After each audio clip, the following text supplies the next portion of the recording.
Hello, I'm Dr. Annalene Weston, dentolegal consultant at Dental Protection. Welcome to RiskBites, a series of podcasts created specifically for dental practitioners in Australia. RiskBites looks at the key dental legal risks and issues affecting dental practitioners across Australia and provides helpful advice and guidance on how to steer clear of them, leaving you free to provide safe and high-quality dental care for your patients. It's often incredibly challenging to know if you're making the right decision when changing jobs or even starting in a new position for the very first time. Is this going to be the right choice for me? Am I doing the right thing if I have some doubts about this new role? Well, today I'm talking with my colleague and fellow dental legal consultant, Dr. Simon Parsons, and we're going to explore some of the issues we face when contemplating a new role. Some of these ideas may even be helpful to those wanting to start their own practice, because in many ways the concepts apply to any work situation. Hello, Simon. Hi, Annie. So what do you see as the essence of getting everything right when starting a new job? What is the one issue that can't be ignored? Otherwise, everything that follows may well be doomed to fail. It's a really good question, Annie. And I think really for me, it's all a question of fit. Fit with your ethics, your beliefs, your values, your aspirations, your expectations. I think unless you will fit in and in your heart of hearts feel happy in that new work environment, you're going to hate it and either fail or feel unfulfilled professionally. So at an interview, the interviewer is trying to establish if you'll be a good fit. You need to do the same. It's a little bit like a first date, but without any romance. So let's dispense with any romantic ideas around the whole issue of fit. It just needs to be sound, because fit will impact on all aspects of your time in that new role, if you take that role. Yeah, it's pretty broad, isn't it, Simon? It is, Annie. There's lots of factors to consider when we're thinking about fit. So I guess in one sense, fit is one of those concepts that is really pretty black and white. So think of a jacket or pants or dress that you might wear. A well-fitting garment makes you look good and feel good. It either fits you well or it doesn't. There really isn't much in between. And if you buy something off the shelf, you may need to make some adjustments for the garment to fit just right. Or you might need to lose a kilo or two. But either way, to get a good fit, often something needs to change. So do you think that you need to change, or does the environment or workplace need to change to achieve the fit? I think often there may be a question that both need to occur. In life, the best decisions we make result in challenging us to understand who we are. They stretch us and we grow as a result of that challenge. And in our own dental careers, I suspect most people want to grow professionally and learn new techniques if going into a new job. So that will mean that they're going to need to build some new skills and perhaps no longer use some other skills. Think of having an intraoral scanner in the new job, and you'll know what I mean. You'll still take the occasional impression, but over time, this will become less and less frequent as you master the use of the scanner. That change in environment will inevitably involve some change in you and your skills. And this doesn't necessarily mean there's going to be any conflict with who you are or what you want to be. Yeah, agreed. But many times it isn't that simple, is it, Simon? Maybe you're worried there will be an expectation of high billing that means you might need to do more high value work that you're either uncomfortable doing at this stage of your career or you feel might not sit ethically well with you. Do you let it change you so that you fit or not? And will you be able to live with yourself if you do? Oh, that's a really good question, Annie, and you're quite right. It could even be something like infection control in the new practice that's a bit hit and miss. Do you see yourself being able to influence this so that it is right from your very first day? Because if you can't get that sort of thing right, it's going to feel very awkward, especially if you're young, knowledgeable, but inexperienced, and the practice owner is a grizzled old bloke, a bit like me, who has happily run the practice that way for decades. I guess some changes to achieve fit will be straightforward and fit within your comfort zone, but others are going to leave you with butterflies, Annie. Yet if you don't deal with them, you'll be in a state of tension and internal conflict. Unfortunately, We often only realise this once we're working in the new role, and then we need to ask ourselves whether we can tough it out and sort out the issue, compromise on it, or whether we just have to leave. Yeah, and I guess that's the real question, isn't it? And it's the one you hope you don't have to answer once you're in that new role. Yeah. There's enough to learn when you're in a new job, especially in terms of getting along with the other staff and earning the trust and respect of a whole new cohort of patients. The last thing you really need or want to be facing is to have internal or external battles. And the impact on patients that an abrupt departure from a practice can have, especially if relations have been strained, means it's best to avoid getting stuck in a job you hate. Yeah, it is. So how can we determine if there's going to be a fit? What should we look out for before we start? Well, I guess before we start, we've really got to understand the ethics and reputation of the practice, because that's where a lot of misfit seems to start. So ideally, speak to one or more staff members and find out what they actually think of the practice. Is it a good place to work? What are the hurdles? Have a look at the practice website and ask yourself an honest question. Can I really see myself working here? Do I fit the image on display? Is the range of services that's being advertised what I like doing? And more importantly, something that I can do? While websites can certainly lie and different people see things differently, doing some homework before an interview will help you work out what questions you need answered before you get to the practice. That way, when you're asked in the interview whether you have any questions, you will then be able to address a list of specific areas of concern or interest that actually target your potential fit in that workplace. Yeah, it's good advice, Simon, and it can help to write those down too. And it doesn't look silly to write them down to ask, I don't think. Not at all, no. So what if we only realise there's a misfit on the first or second day into the job? Is it too late now? Well, maybe it might help in answering that question if we revisit the new garment analogy for a moment. Let's say you buy that new jacket and the sleeves are a bit long while the waist is a bit tight when you try to button it up. And you don't necessarily want to wear it unbuttoned for the rest of your life. You only really realise it after you've worn it for the first time. You've cut the tags off it already because it would have been embarrassing if you hadn't and been walking around in public, so you can't easily return the garment. But I might argue that except for one of the options which I'm about to talk about, it's still not too late to do something about it. So in my mind, in this garment situation, you've really got four options. The first, I guess, Annie, is you take it to the tailor and get it all adjusted. Maybe the back of it can be let out a bit or the buttons be moved, and that's going to give you the best result, possibly.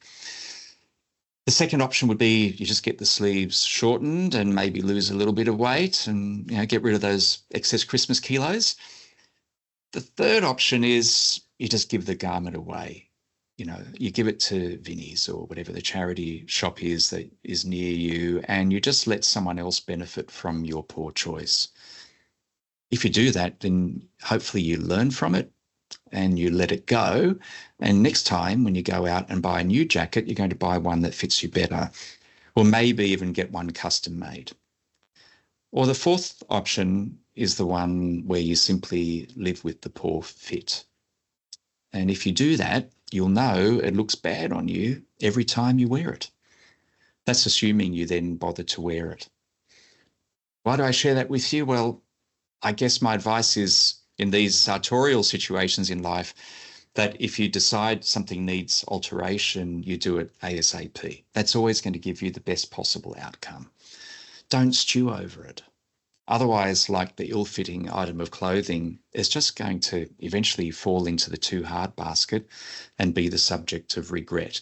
So if I can comment then, Annie, to summarise, I think it's not too late if you realise there's a fit problem, but you better do something about it quick, smart.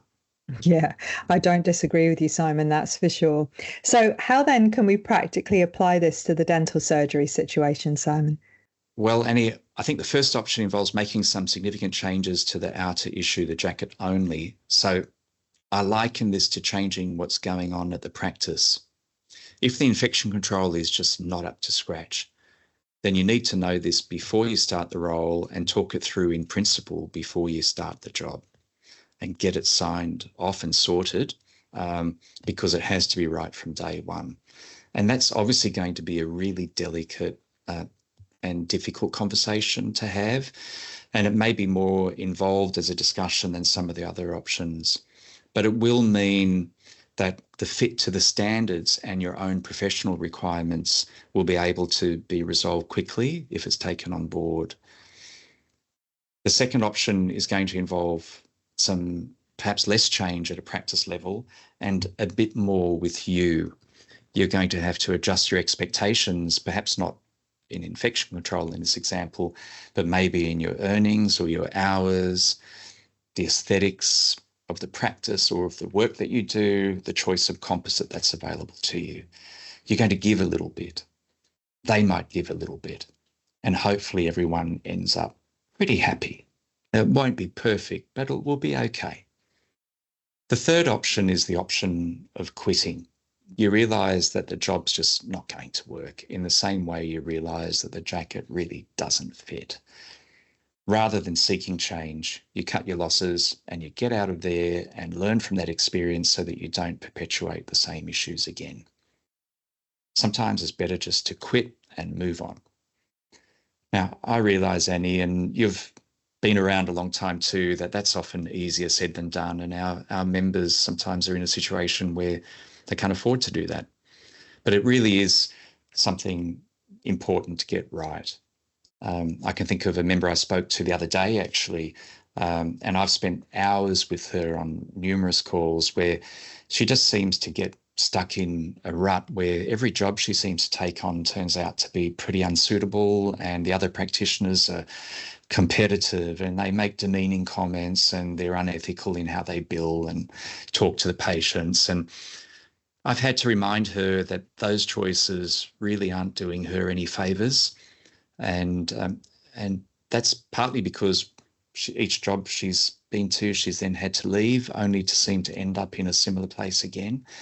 So the only real way she will ever be happy in the role that fits her perfectly is probably that she's going to have to run her own practice. And I guess when you do that, that's equivalent to the sort of custom bespoke tailoring option where you call the shots, you make the practice fit you perfectly. So I don't want you to think that I'm criticising that member for having problems with fit. I realise that sometimes it can be really difficult when none of the jackets you try on fit you properly. And it's a real problem, isn't it? You know. It certainly is. Now, Simon, I notice you haven't explored that final option of just living with it. Why is that? Yeah, thanks for picking that up, Annie. It's pretty simple, really. Life is too short to be unhappy in a job long term. So I think if you're a dental practitioner of any type, you've spent years and often tens of thousands of dollars getting towards obtaining your dental qualification and having that certificate beautifully framed on the wall that says you can treat patients. So why squander that effort by resigning yourself to staying put in a role that you honestly hate? It will only give you an ulcer or high blood pressure or grey hair like me, and you'll be far more prone to receiving a complaint or a claim, often due simply to the fact that there's so much tension existing in the workplace. It just isn't worth it. Yeah. I found myself in this situation, and it needed to be done, but it is a lot easier said than done in many ways. Yeah, it is. It can be really hard to leave a role, and that's more so when you've got huge debts after uni, or you're the main person supporting your family, you're the big breadwinner, and it can be almost impossible to have the courage and the confidence to leave when you've got nothing else to go to. It's not a trivial matter, and we all need to earn an income.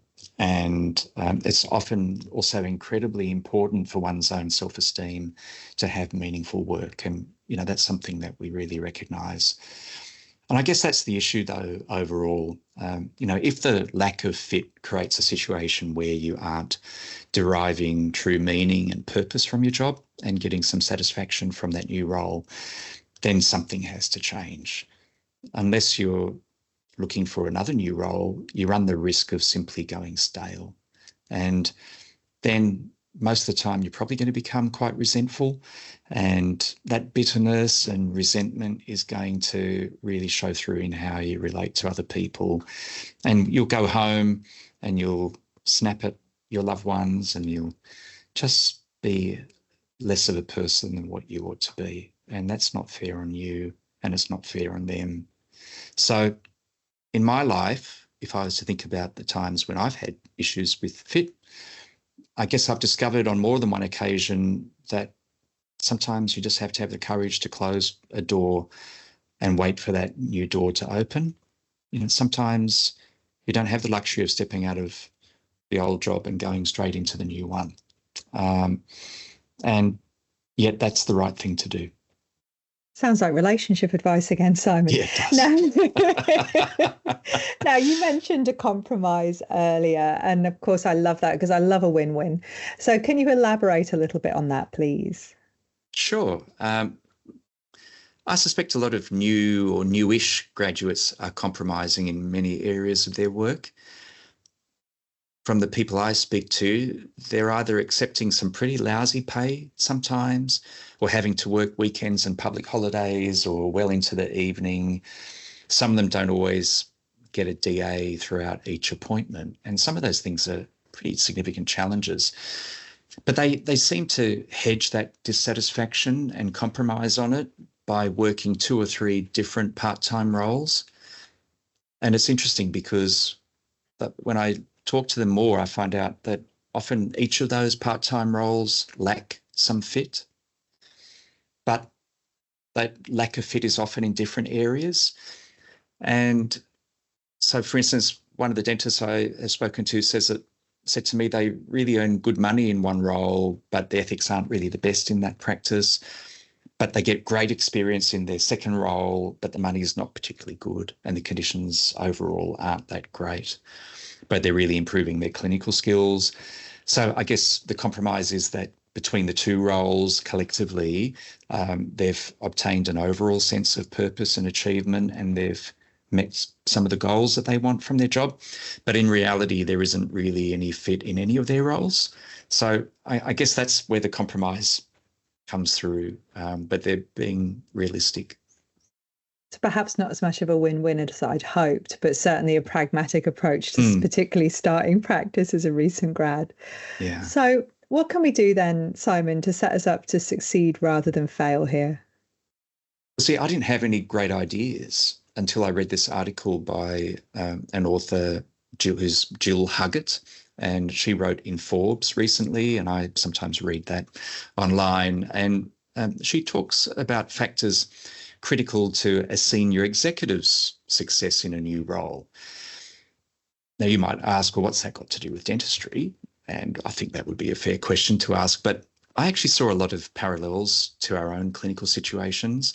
And that's because quite often we're in a fairly senior or at least decision-making role within the overall team, and the buck stops with us when it comes to the patient's care.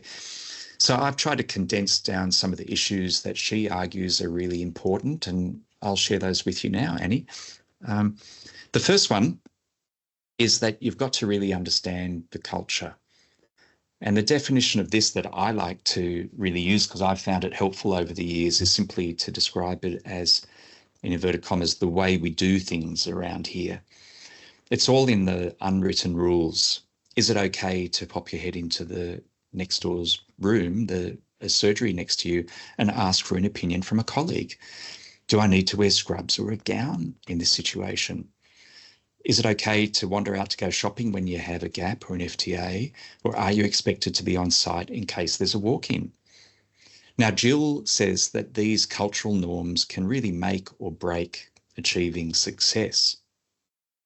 So if you're going to fit in and feel evidence that the job is right for you, you'll need to wander around the practice and observe how people actually interact.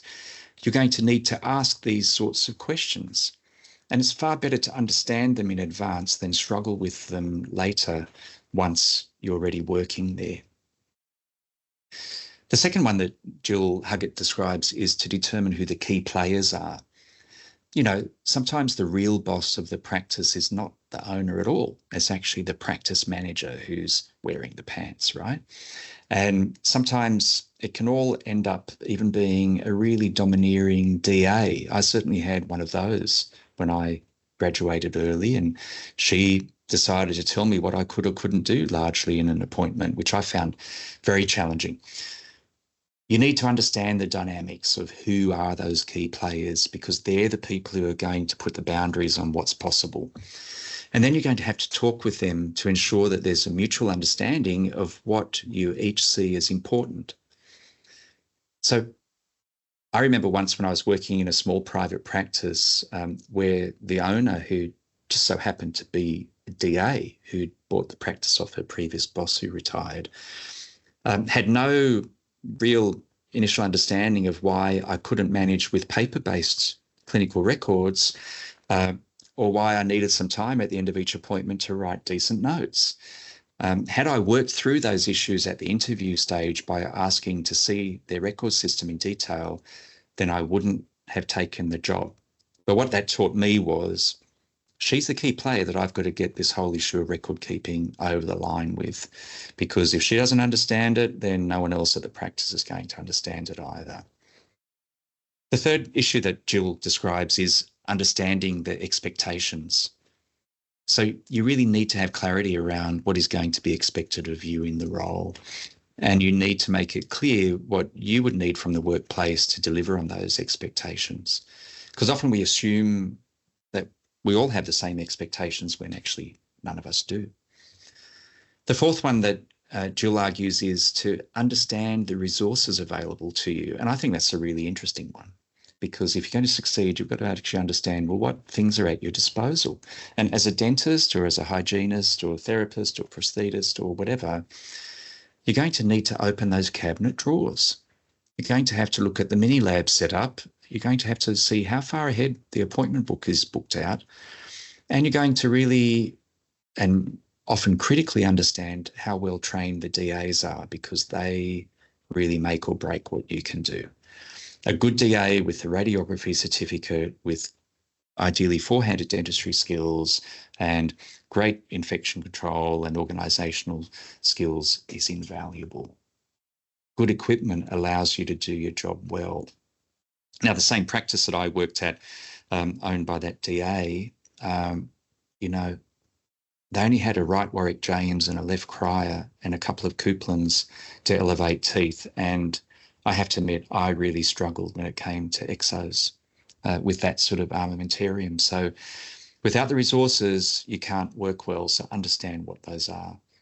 And then finally, a really good point that Jill made was to proactively seek feedback. And again, that's a really interesting one, because often we think that people are going to give us feedback when they think it's necessary.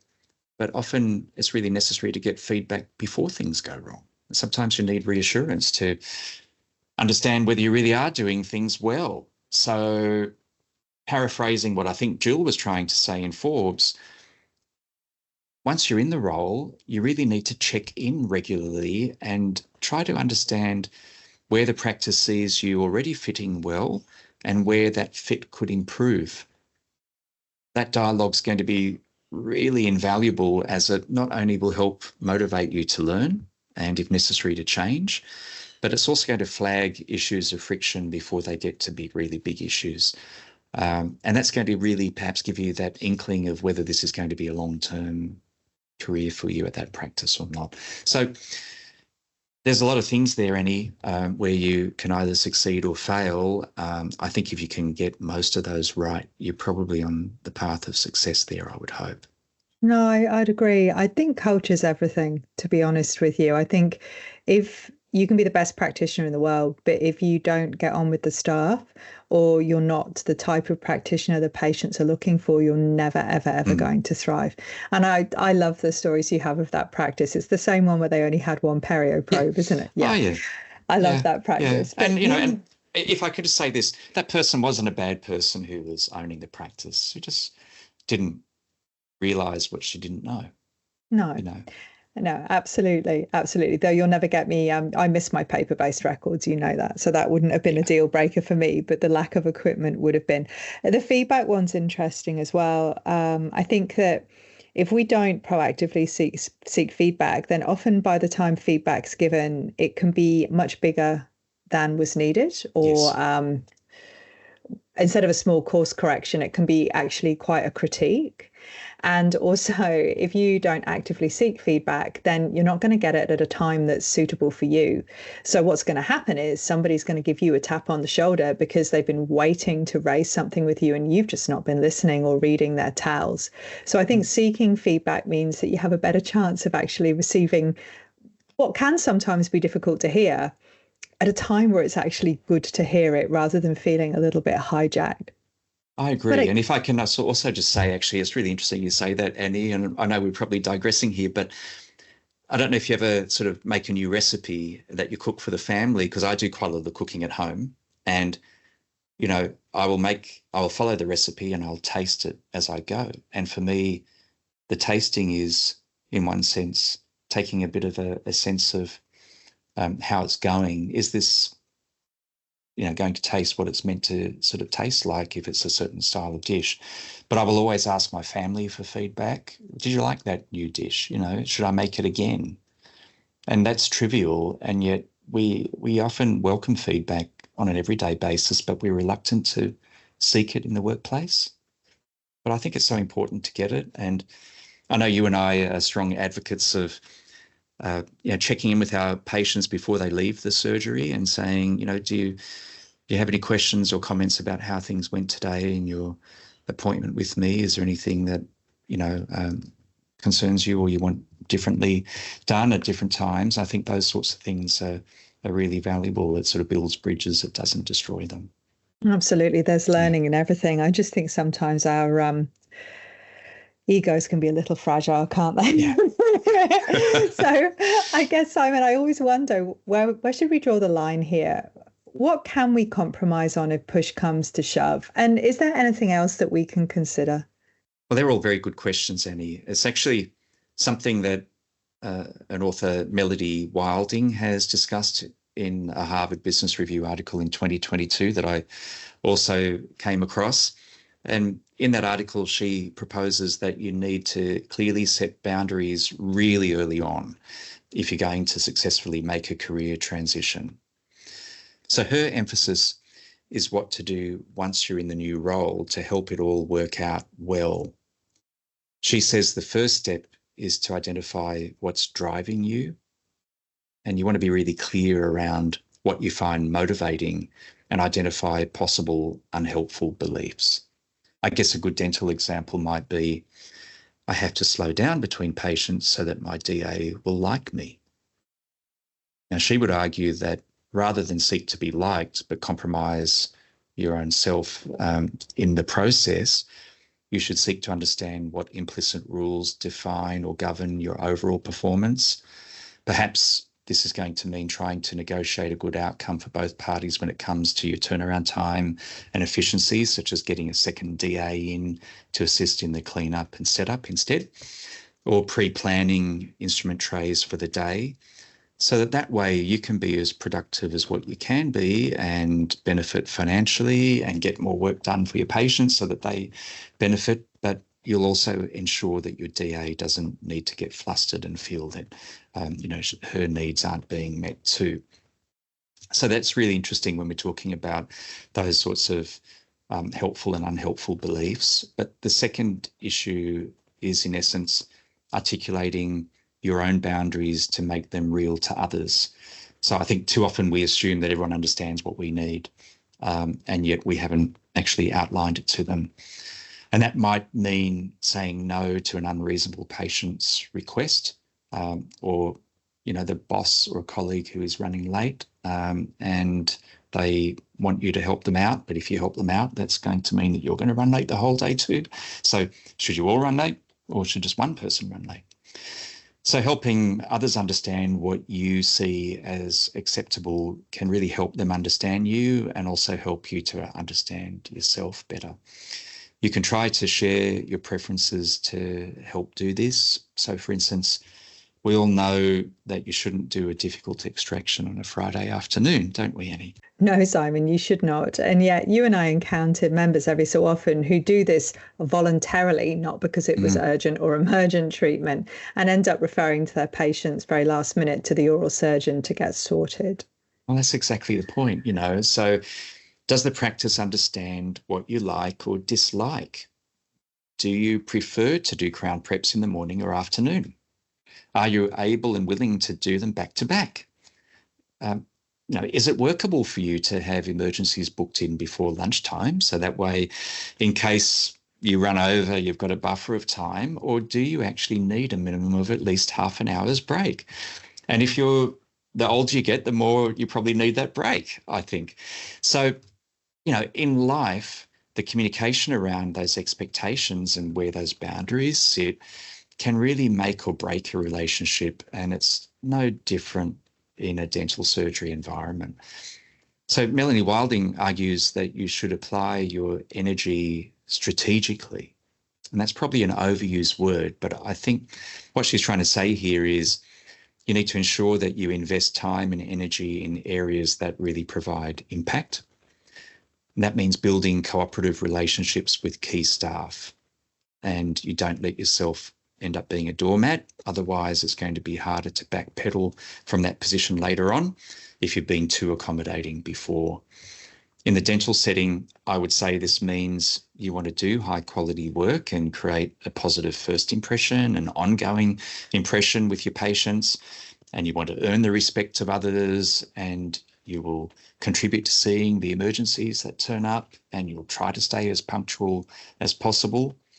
And yet you're also going to try to ensure that you're going to get a good cup of coffee or tea and during the morning sometime, and hopefully get a decent time for lunch and a bit of a stretch during the middle of the day.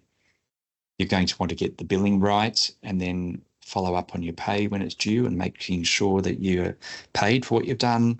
And you're going to check the accounting and your hours and your rosters and all of those sorts of things too. So putting your energy into the things that count will help in a big way. Absolutely. Yeah. Absolutely. This all sounds very sensible and reasonable, Simon. What final advice do you have to give? It's something very simple, I think, Annie, and it's just that patients and staff respect honesty. They can tell when you're genuine, and they see it, I think, especially when you treat their children. If you are being true to yourself and you settle in quickly within a role, that's great. Be honest that way with yourself and set yourself a target and evaluate it. Maybe it's your first 100 days as if you were a new president or prime minister, or maybe it's less, I don't know. But if the fit isn't pretty much sorted by around about then how realistic is it that it's going to improve? So this is where the honesty really becomes important to yourself. Or in the alternative, what do you still need to change within yourself, and when are you going to make those changes? So I can think just briefly of an example of a dentist I know who always underbooks the time that they need for a procedure and then consistently runs late. She's not really being honest with herself. She just can't work as quickly as that. She does nice work, but she takes far longer than what she ever predicts. So patients get annoyed when she runs over time. She gets annoyed with herself, and it's ultimately a question of being honest. But don't assume ultimately that honesty and everything else that goes around it is a static concept. I think that practices change over time, and so do we. We need to try to enjoy the journey and really be true to ourselves. Yeah, absolutely. And thank you, Simon. And thank you all for listening. And we do hope this podcast was helpful to you. And we look forward to sharing more guidance with you in the future. If you like Dental Protection podcasts and you'd like to hear more, please subscribe and leave a review.